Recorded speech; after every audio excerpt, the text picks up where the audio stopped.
মৰমৰ ছাত্ৰ-ছাত্ৰীসকল আমাৰ আজি ভিডিঅ'লে তোমালোকক স্বাগতম জনাইছো। আজি আমি ক্লাছ 5ৰ ইংৰাজীৰ lesson number 2 the joy of helping নামৰ পাঠটি আলোচনা কৰিম। তোমালোকে মনোযোগেৰে চাই যাবা। চোৱা lesson number 2 the joy of helping মানে সহায় কৰাৰ আনন্দ। আমি যদি কাৰোবাক কিবাত সহায় কৰোঁ তেতিয়াহ'লে আমি মনত বৰ আনন্দ পাওঁ হয়নে? এতিয়া চোৱাচোন ইয়াত লিখা আছে লুক এট দ্য পিকচাৰ্ছ বিলো এণ্ড সে হোৱাট ইজ হেপেনিং। এই ছবিবোৰলৈ চোৱা আৰু ইয়াত কি হৈ আছে সেয়া আমি ক'ব লাগিব। এতিয়া চোৱা পিকচাৰ নম্বৰ 1ত আমি দেখিছোঁ ছোৱালীজনীয়ে কি কৰিছে দুজন বয়সস্থ লোকক মানে ককা আইতাক কি কৰিছে ৰাস্তা পাৰ কৰি দিছে হয়নে? এতিয়া চোৱা পিকচাৰ নম্বৰ 2 আমি ইয়াত দেখিছোঁ আম গছ এটা, গছটোত আম লাগি আছে। ইয়াত আমি কৃষক দুজনক দেখিছোঁ, তাৰে এজনে কি কৰিছে গছত উঠিব আৰু আনজনে কি কৰিব তলৰ পৰা জখলাটো ধৰি দিব হয়নে? এখনত আমি দেখিছোঁ হাতী এটা বিলত পৰি গৈছে। তাৰপিছত এয়া বন বিভাগৰ লোকসকল আৰু ওচৰ চুবুৰীয়া ৰাইজসকলে কি কৰিছে JCB আনি হাতীটো বিলৰ পৰা উদ্ধাৰ কৰিছে। পিকচাৰ নম্বৰ 4ত আমি দেখিছোঁ বৰষুণ দি আছে আৰু ছোৱালী দুজনী একেখন ছাতিতে ধুনীয়াকৈ ক'ৰবালৈ গৈ আছে। ইয়াত আমি কাৰোবাক সহায় কৰা আৰু মিলিজুলি কাম কৰা দৃশ্য দেখিবলৈ পাইছোঁ হয়নে? এতিয়া চোৱা ইয়াত দিয়া আছে read the joy of helping মানে সহায় কৰাৰ আনন্দ। আমি এতিয়া পাঠটো পঢ়ি বুজিবলৈ চেষ্টা কৰিম পাঠটোত কি দিয়া আছে। আমি ছবিখনত দেখিছোঁ বিদ্যালয় এখনত সকলো ছাত্ৰ ছাত্ৰী প্ৰাতঃসভাৰ বাবে সাজু হৈ আছে আৰু লগতে শিক্ষক শিক্ষয়িত্ৰীও আছে হয়নে? দ্য স্কুল বেল ৰেং স্কুলৰ বেলখন বাজিল। Raju Nita and Gita rushed to school as they were getting late. Raju Nita আৰু গীতা পলম হোৱাৰ বাবে লৰালৰিকৈ স্কুললৈ গ'ল। The morning assembly was about to begin প্ৰাতঃসভা আৰম্ভ হ'ব গৈছিল। Somehow they managed to join the assembly কেনেবাকে সিহঁতে গৈ প্ৰাতঃসভাত অংশগ্ৰহণ কৰিলে। At the end of the assembly the headmaster announced, I have something very important to tell you. প্ৰাতঃসভাৰ শেষত প্ৰধান শিক্ষকে ঘোষণা কৰিলে যে মোৰ তোমালোকক ক'বলৈ এটা বিশেষ কথা আছে বুলি। We all know about the earthquake that occurred yesterday. তেওঁ ক'লে আমি সকলোৱে যোৱাকালি হৈ যোৱা ভূমিকম্পৰ বিষয়ে জানো। It destroyed many areas in our neighboring districts. ই আমাৰ ওচৰৰ বহুতো জিলা ধ্বংস কৰিছে। People have lost their homes and belongings. মানুহে নিজৰ ঘৰ আৰু সম্পত্তি হেৰুৱাইছে। Many people have died and many have got injured. বহু মানুহ ঢুকাইছে আৰু বহু মানুহ আঘাতপ্ৰাপ্ত হৈছে। So we must help these people. সেয়েহে আমি সেই লোকসকলক সহায় কৰিব লাগিব। Please contribute whatever is possible for you. অনুগ্ৰহ কৰি তোমালোকে যিমান যি পাৰা সেয়া বৰঙণি আগবঢ়াবা। You can give food items, fresh or dry, water bottles, clothes, money, etc. তোমালোকে খাদ্য সামগ্ৰীও দিব পাৰিবা যেনে সতেজ বা শুকান পানী বটল, কাপোৰ, পইচা আদি। তোমালোকে এইবোৰ বস্তুৰে তেওঁলোকক সহায় কৰিব পাৰিবা বুলি প্ৰধান শিক্ষকে ক'লে।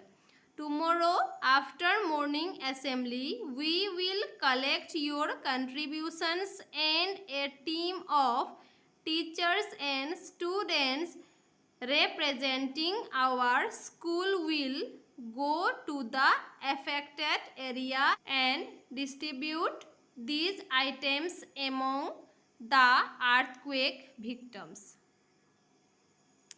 কালি প্ৰাতঃসভাৰ পাছত আমি তোমালোকৰ বৰঙনিসমূহ জমা কৰিম আৰু আমাৰ বিদ্যালয়ক প্ৰতিনিধিত্ব কৰা শিক্ষক আৰু ছাত্ৰ-ছাত্ৰীৰ দল এটা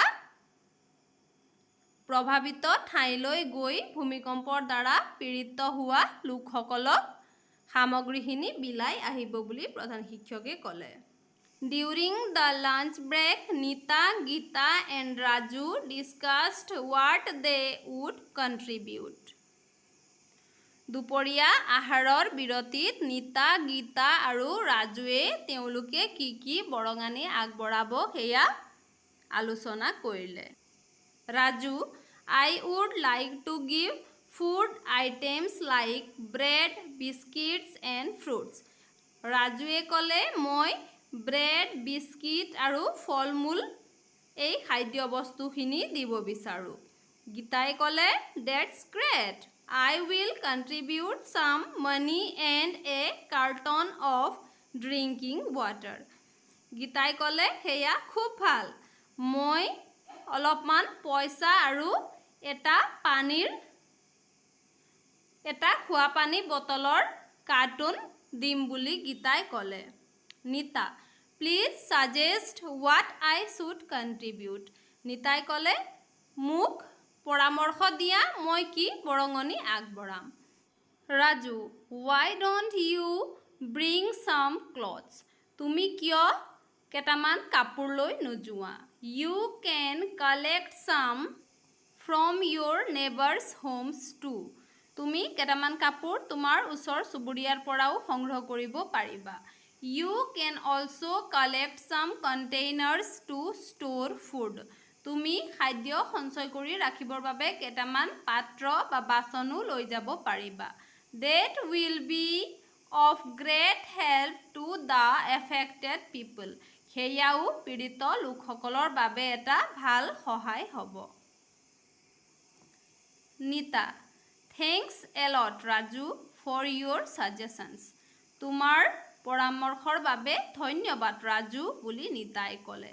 I will try to collect what you suggested. তুমি মোক পৰামৰ্শ দিয়া ধৰণে মই বস্তুবোৰ সংগ্ৰহ কৰিবলৈ চেষ্টা কৰিম।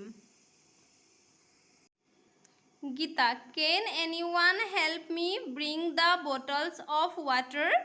গীতাই ক'লে কোনোবাই মোক পানীৰ বটলখিনি কিনাত সহায় কৰিবানে? Or shall I ask the shop to deliver them to the school? নে মই দোকানক স্কুলতে বটলখিনি আনি দিবলৈ কওঁ? Raju, I think you can talk to the headmaster. ৰাজুৱে ক'লে মই ভাবোঁ তুমি এই বিষয়ে প্ৰধান শিক্ষকৰ লগত কথা পাতা। Next day at school, all the children and teachers assembled in the school playground with their contributions. পিছদিনাখন স্কুলৰ খেলপথাৰত সকলো ছাত্ৰ-ছাত্ৰী আৰু শিক্ষকসকল নিজ নিজ বৰঙনিৰ সৈতে লগ হ'ল।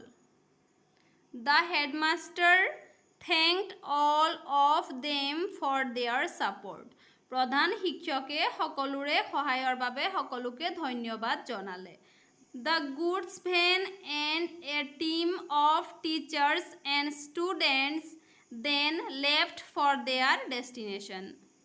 সামগ্ৰীৰ গাড়ী আৰু শিক্ষক ছাত্ৰ-ছাত্ৰীৰ দলসমূহ তেওঁলোকৰ গন্তব্য স্থানলৈ গ'ল। In an hour they reached the earthquake affected place.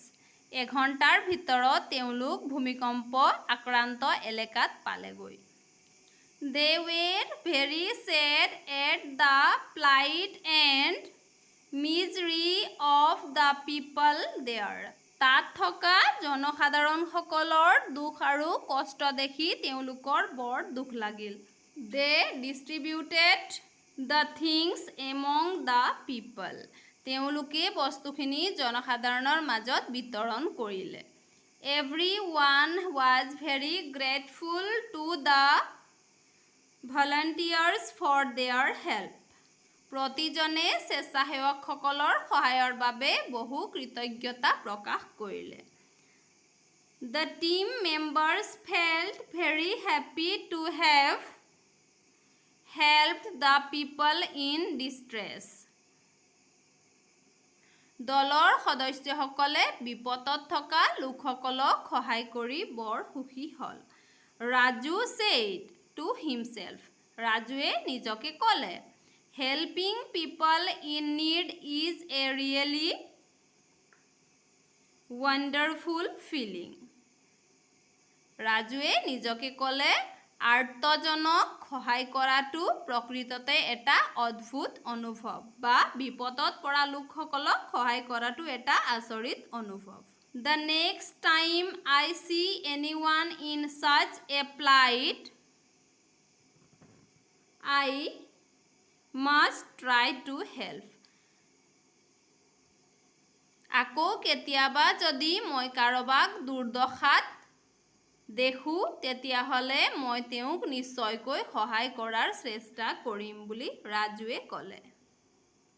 মৰমৰ ছাত্ৰ ছাত্ৰীসকল, আজিৰ ভিডিঅ'ত আমি পাঠটি পঢ়িলোঁ. আমাৰ পৰৱৰ্তী ভিডিঅ'ত আমি বাকী ৰৈ যোৱা এক্টিভিটিজখিনি কৰিম. আজিলৈ ধন্যবাদ.